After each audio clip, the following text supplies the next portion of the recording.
Thank you for joining us to talk about this 50 million milestone.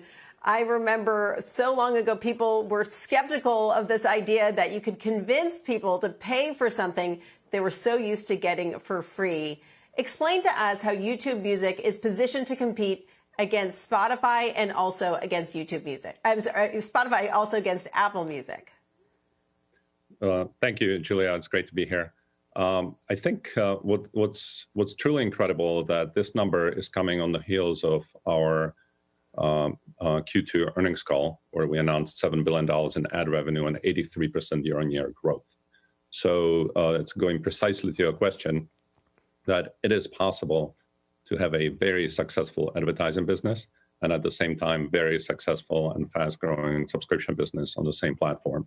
And our pitch to the music industry and our value proposition to users has been twin engine of growth, meaning we're providing the best of what the user wants.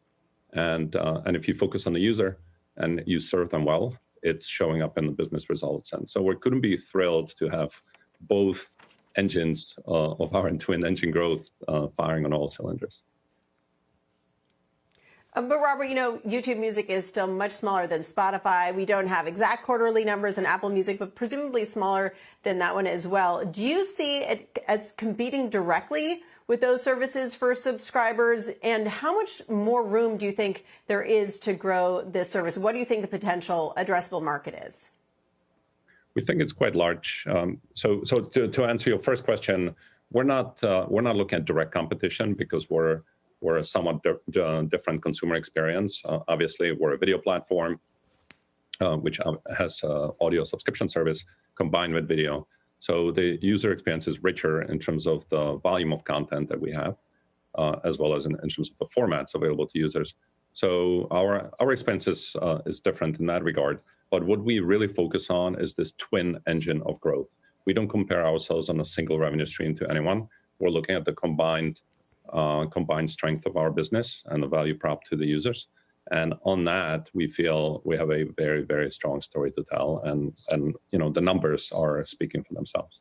Yeah, Robert, in a way, that 50 million number is an understatement when we consider the raw number of music videos and then, you know, lyric videos that are up there. People experience music on YouTube in so many ways. So tell me, where does music fit in YouTube's business strategy, both from a subscription point of view and the loyalty and subscribers that it drives there, and from an advertising and engagement point of view versus the whole portfolio of content that you have on YouTube?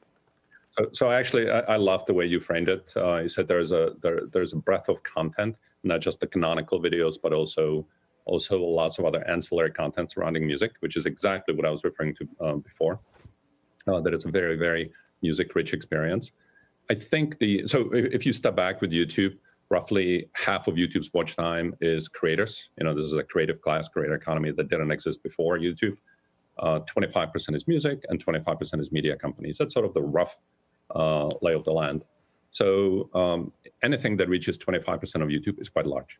And what's happening today for music is that it's really getting consumed not just in the canonical videos provided by the record labels and artists themselves, but also is consumed in lots of other videos that various users and other creators are uploading, which is expanding the business.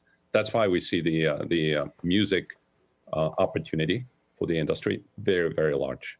It's expanding its reach. It's expanding its use case.